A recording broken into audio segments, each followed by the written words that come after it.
Ever wonder why some people never get upset, no matter what's thrown at them?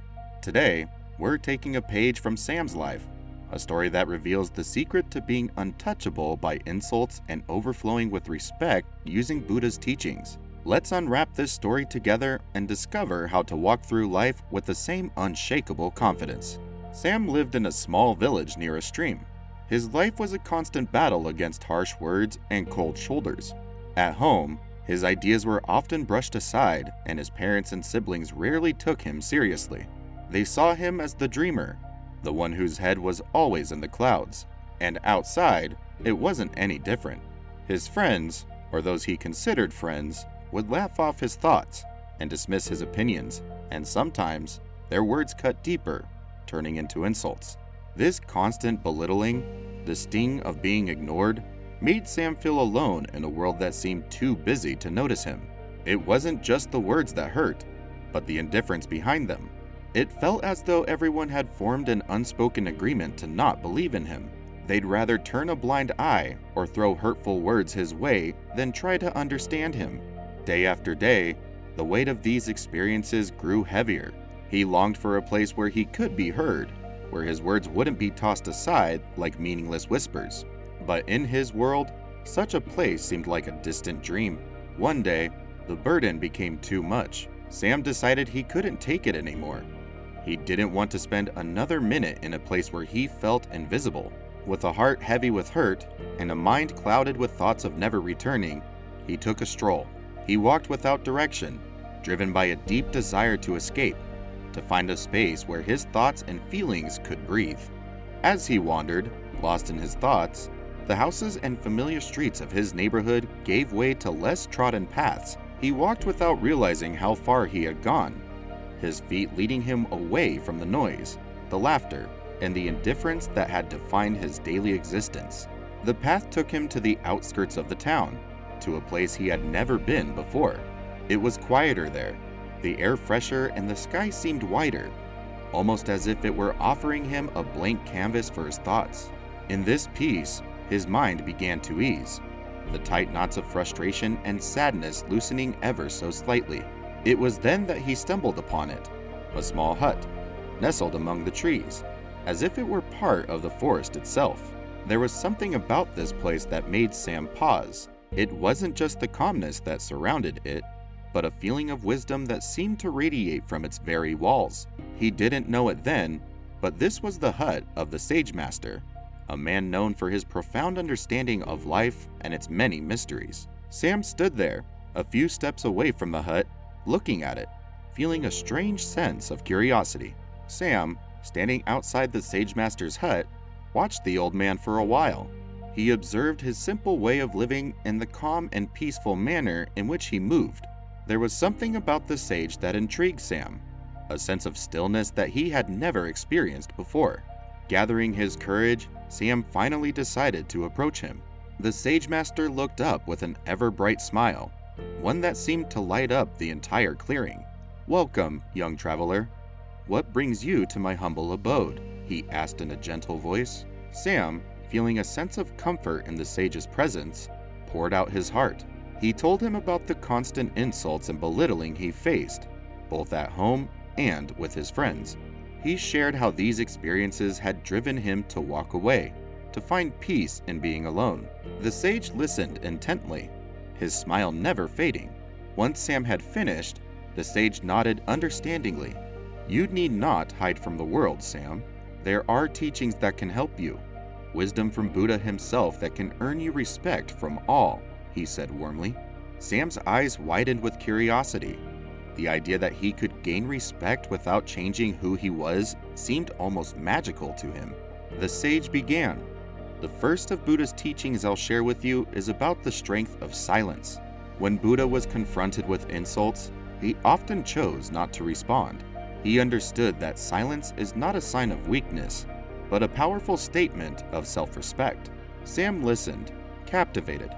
The concept was new to him. He always thought he needed to respond, to defend himself against every slight and insult. The idea of choosing silence was both intriguing and frightening. The sage continued, "Silence is a powerful tool. It allows you to retain your dignity, regardless of what others say or do. By not engaging in arguments or insults, you take control of the situation. You show that you're above petty conflicts. He explained how Buddha used this approach to maintain his calm and composure, even in the face of adversity. When you respond to negativity with silence, you reflect back on the other person's behavior. It's like holding up a mirror.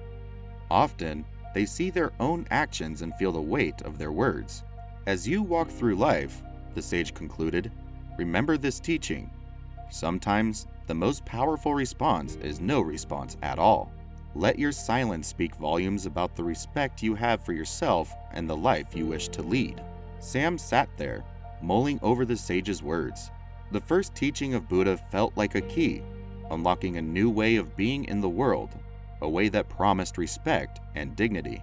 Sam, now more open and receptive after learning about the strength of silence, eagerly awaited the next lesson from the sage master.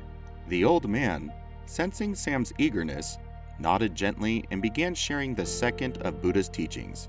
The second lesson from Buddha, the sage started, is about choosing compassion over confrontation. When faced with hostility or negativity, Buddha often responded with kindness and understanding, rather than anger or defensiveness. Sam listened, intrigued by his approach.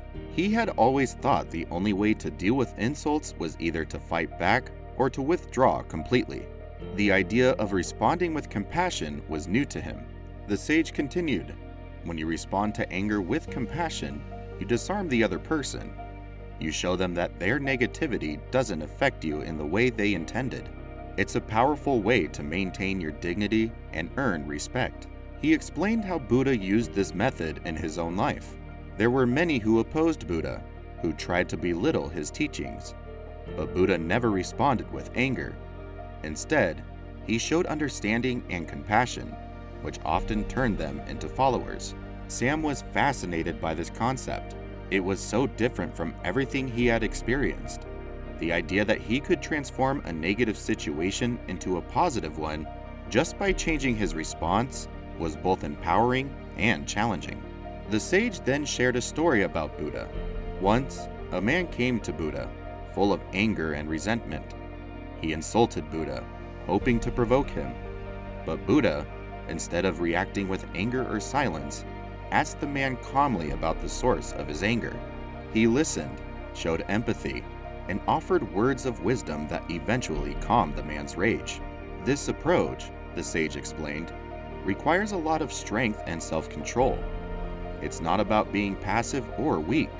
It is about understanding that every harsh word or action comes from a place of pain or misunderstanding. By responding with compassion, you help heal that pain, both in yourself and in others. Sam thought about the times he had reacted with anger or hurt to the insults thrown at him. He realized that this only escalated the situation, causing more pain for everyone involved. The idea of responding with kindness and understanding, though challenging, seemed like a much more powerful way to deal with conflict. As you go through life, the sage advised, remember this lesson. Choose compassion over confrontation.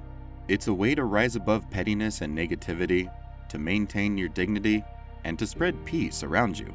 Sam sat there, absorbing the sage's words. He began to see how he could handle insults and negativity not just with silence, but with understanding and kindness.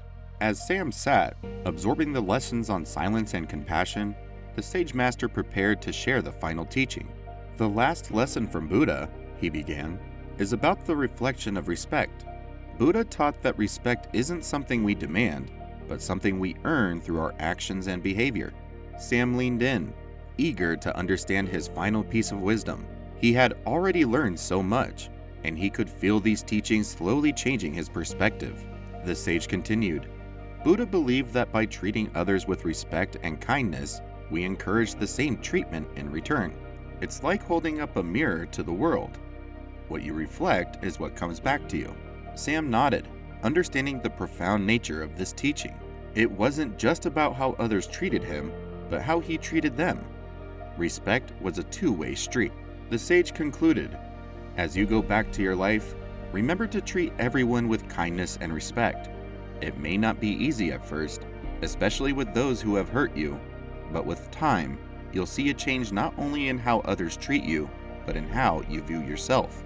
Sam thanked the sages for sharing Buddha's teachings. He felt a sense of clarity and purpose as he walked back home, the lessons echoing in his mind. Applying these teachings wasn't easy.